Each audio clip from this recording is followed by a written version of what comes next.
नमस्कार दोस्तों, स्वागत है आपका आपके अपने YouTube चैनल इन्वेस्टोलॉजी पर। आज की वीडियो में मैं बात करने जा रहा हूँ एक ऐसी रिपोर्ट के बारे में जो खासकर जो स्मॉल कैप इन्वेस्टर है उनके लिए चिंता का कारण बनी हुई है। मैं यहाँ पे बात कर रहा हूँ ओमनी साइंस कैपिटल द्वारा प्रोड्यूस की गई इंडियन स्टॉक मार्केट की रिपोर्ट के ऊपर। तो इस रिपोर्ट पर हम डिटेल डिस्कशन हम इसका वीडियो में करने वाले हैं। इसी वजह से अंत तक हमारे साथ इस वीडियो में बने रहिए। और अगर आप हमारे इस एजुकेशनल यूट्यूब चैनल इन्वेस्टोलॉजी पर पहली बार विजिट कर रहे हैं तो इसी तरह की इंफॉर्मेटिव वीडियो आगे भी देखने के लिए हमारे इस चैनल को सब्सक्राइब कर दीजिए। तो चलिए फ्रेंड्स, वीडियो को शुरुआत करते हैं।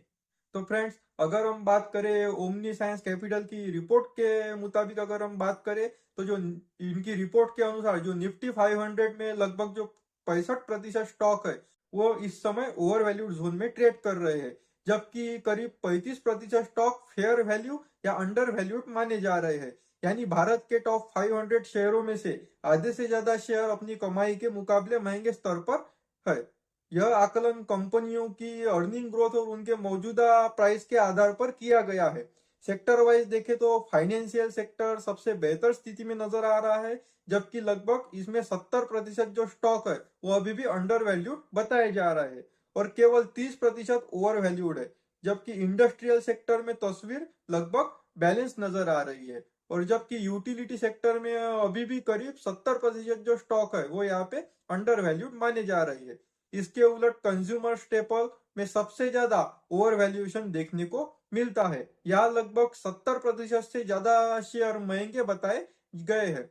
हेल्थ केयर और फार्मा सेक्टर में भी करीब 65 से 70% जो ओवर वैल्यूएशन दिख रहा है।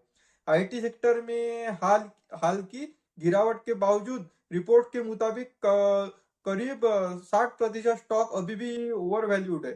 कंज्यूमर डिस्क्रिशनरी और कम्युनिकेशन सेक्टर में भी ओवर वैल्यूएशन का अनुपात ज्यादा है। वही और दूसरी ओर एनर्जी सेक्टर सबसे ज्यादा अंडर वैल्यूड यहाँ पे नजर आता है, जहां लगभग 75% जो स्टॉक है उससे ज्यादा स्टॉक यहाँ पे अंडर वैल्यूड बताए जा रहे हैं।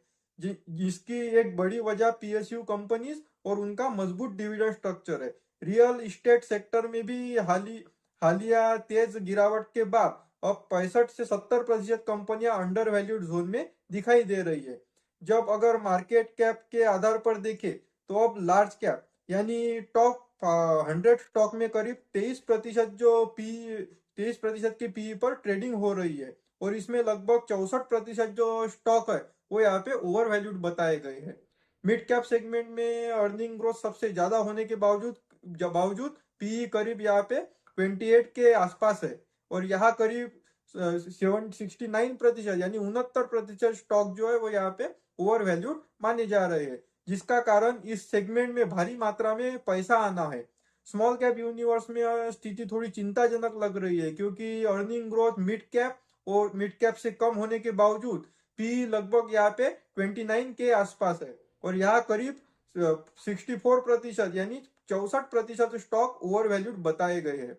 इसी वजह से यह कहा जा रहा है कि स्मॉल कैप सेगमेंट में शॉर्ट टर्म के लिए रिटर्न बनना थोड़ा यहाँ पे मुश्किल साबित हो सकता है।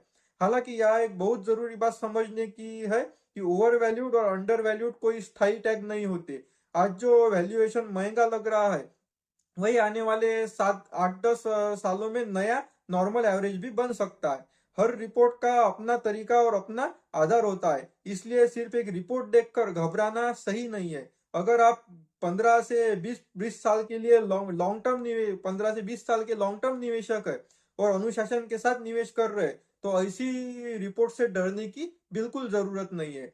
बाजार में हर साल ओवर वैल्यूएशन बबल और करेक्शन की बातें तो होती ही रहेगी, लेकिन समझदारी इसी में है कि इस शोर से दूर रहकर आप अपने निवेश प्रोसेस पर भरोसा रखें और लॉन्ग टर्म में अच्छा खासा गेन यहाँ से हासिल करें। तो फ्रेंड्स, ये था आज का वीडियो। इस वीडियो से रिलेटेड अगर आपके मन में कोई क्वेरी है या आपको आपका पोर्टफोलियो रिव्यू कराना है या आपकी इस रिपोर्ट के बारे में क्या निजी राय है या आप हमारे चैनल के कमेंट बॉक्स में कमेंट करके हमें बता सकते हैं। और अगर आपको आपका पर्टिकुलर पोर्टफोलियो रिव्यू कराना है या किसी अन्य टॉपिक पर वीडियो चाहिए तो आप हमारे चैनल के कमेंट बॉक्स में कमेंट कर सकते हैं। मैं डिटेल वीडियो जल्दी उस पर पब्लिश करूंगा फ्रेंड्स।